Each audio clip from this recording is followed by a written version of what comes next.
औज़ुबिल्लाहिमिनश्शैतानिर्रजीम बिस्मिल्लाहिर्रहमानिर्रहीम। Dear students, अस्सलाम वालेकुम। आज का हमारा टॉपिक है एक्सक्रीशन इन प्लांट्स। ये आपकी बुक में पेज नंबर 6 पे है।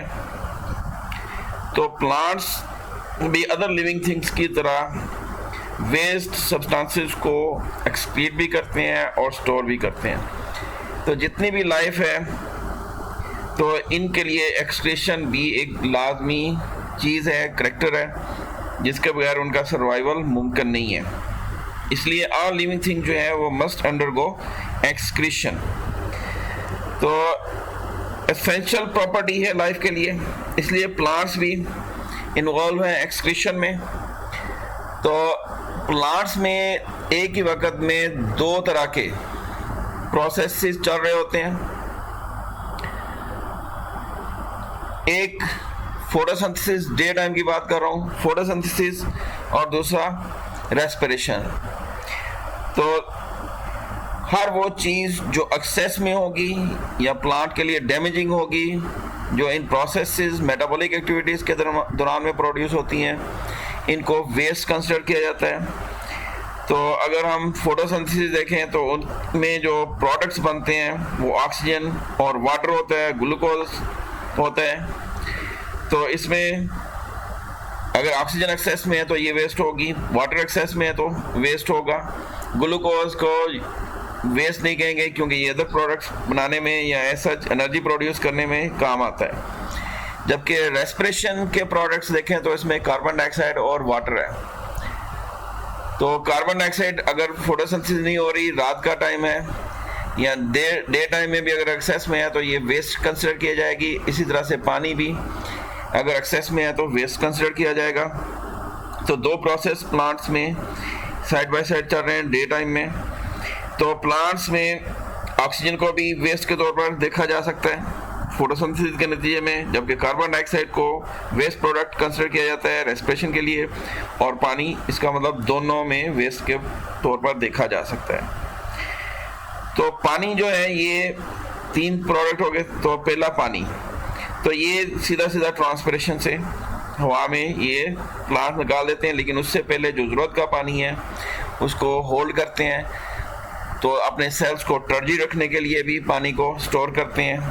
प्रोसेस में यूज़ करने के लिए जो जायद बच जाता है उसी को ये ट्रांसपायर करते हैं। तो ये प्लांट्स में एक एबिलिटी है कि इनके अंदर जो है ये लार्ज वैक्यूल्स होते हैं। तो लार्ज वैक्यूल्स,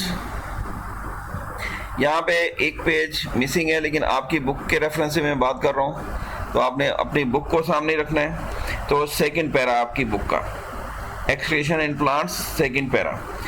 तो प्लांट्स में जैसे हमें पता है कि बड़े साइज के वैक्यूल्स होते हैं, और प्लांट्स सेल्स जो हैं इनके अंदर जो साइटोप्लाज्म है उसकी कंसंट्रेशन को मेंटेन किया जाता है। कोई वेस्ट या कोई फूड प्रोडक्ट्स, जो भी चीज़ इन्होंने स्टोर करनी है तो वैक्यूल्स के अंदर ही स्टोर करते हैं। वैक्यूल में एबिलिटी है ये डिफरेंट कंसंट्रेशन को बर्दाश्त कर लेते हैं। इसकी जो मेम्ब्रेन है वो टॉलरेंट होती है, काफ़ी चीज़ों को बर्दाश्त करने की सलाहियत रखती है।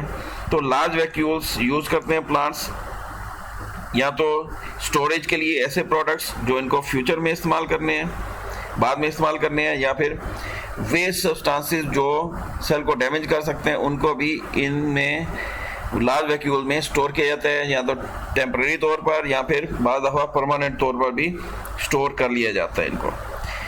तो ये लार्ज कंसंट्रेशन में स्टोर कर सकते हैं, लेकिन स्टोर करने से पहले, क्योंकि हमें पता है कि कोई भी रिएक्शन जब होता है तो वो सॉल्यूशन फॉर्म में केमिकल्स मौजूद हों तो फिर रिएक्शन होता है, यानी पानी मौजूद हो।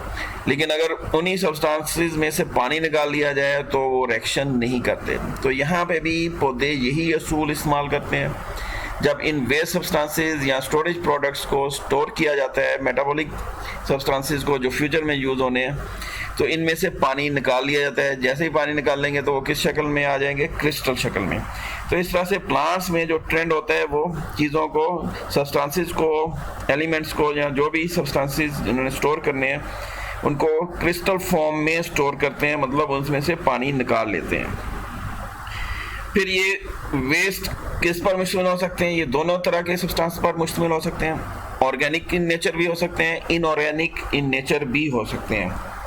तो ये फिर सारे पार्ट्स में नहीं, मखसूस पार्ट्स में कुछ प्लांट जो है जड़ों में स्टोर करते हैं, कुछ तने में स्टोर करते हैं, कोई ब्रांचेस यानी शाखों में, कोई पत्तों में।